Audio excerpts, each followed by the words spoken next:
আসসালামু আলাইকুম। সহজ সিম্পল কিন্তু খেতে হবে দারুণ মজার, ভীষণ মজার এই ঢেঁড়স ভর্তার রেসিপিটা তৈরি করলাম।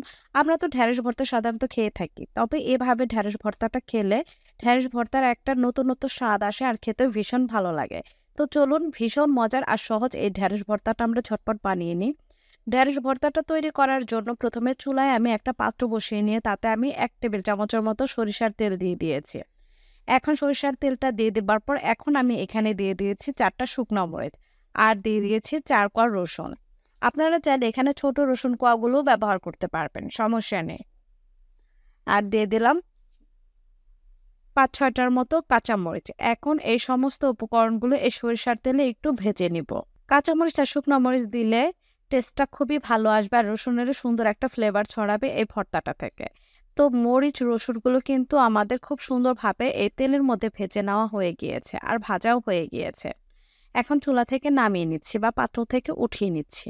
আর দেখেন পাত্র থেকে তুলে নেবার পর কিন্তু পাত্রে কিন্তু তেল রয়ে গিয়েছে। এখন এই তেলের মধ্যে আমি দিয়ে দিলাম কিছু ঢেঁড়স, আমি পরিষ্কার করে ধুয়ে এরকম করে টুকরা করে নিয়েছি। তো ঢেঁড়সগুলো আমি দিয়ে দিয়েছি। এখন ঢেঁড়সগুলো দিয়ে চুলাটা হাই রেখে ঢাকনা খোলা অবস্থায় রেখে ২ থেকে ৩ মিনিটের মতো একটা ঢাকনা খোলা অবস্থাতে একটু ভেজে নেব।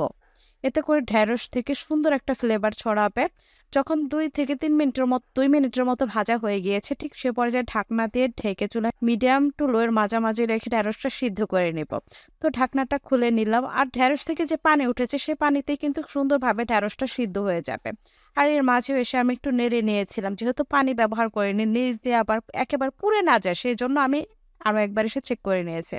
এ পর্যায়ে এসে দেখেন আমাদের এই ঢেঁড়সটা কিন্তু খুব সুন্দরভাবে সিদ্ধ হয়ে গিয়েছে। এক ফোঁটাও কিন্তু পানি ব্যবহার করিনি। ঢেঁড়স থেকে যে পানিটা উঠেছে সেই পানিতেই কিন্তু এই ঢেঁড়সটা সুন্দরভাবে সফট হয়ে গিয়েছে। আর দেখিয়ে দিলাম কতটা সুন্দরভাবে সফট হয়ে সিদ্ধ হয়ে গিয়েছে ঢেঁড়সগুলো।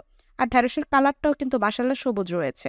এখন চুলা থেকে নামিয়ে চলে আসলাম ভর্তা তৈরিতে। প্লেটের মধ্যে আমি যেই শুকনো উপকরণগুলো আমি তেলের মধ্যে ভেজে নিয়েছিলাম, মরিচ আর রসুনগুলো, সেগুলো হাত সামান্য একটু লবণ দিয়ে মানে স্বাদ মতো লবণ দিয়ে এটা একটু হাত দিয়ে ম্যাশ করে নিয়েছি। ম্যাশ করে নেবার পর এখন আমি এখানে দিয়ে দিলাম একটা পেঁয়াজ কুচি।